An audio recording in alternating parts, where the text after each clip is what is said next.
Ini salah satu sumur, sudah 3 hari airnya panas. Ini berasap, dalamnya berasap.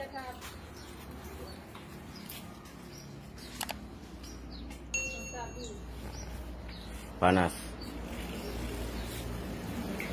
Untuk bapak-bapak yang ada di Kota Biren sebagai peneliti, bapak bisa ke sini di Desa Cot Uno, Kecamatan Kuala, Kabupaten Biren, Jalan Laksamana Malahayati, di depan gudang Beko. Ini ada satu sumur yang airnya sudah 3 hari panas. Di dalam sumur kita bisa lihat air sedikit berasap.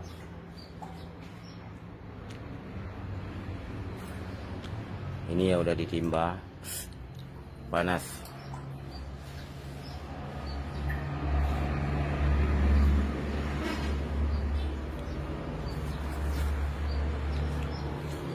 Di sebelah sini ada sumur tetangga juga. Nah, di sebelah sana dia airnya biasa-biasa saja.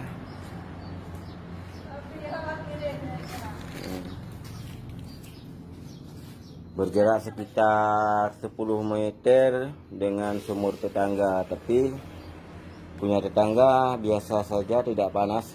Ini sumurnya panas, di dalamnya berasap. Sekian dari saya.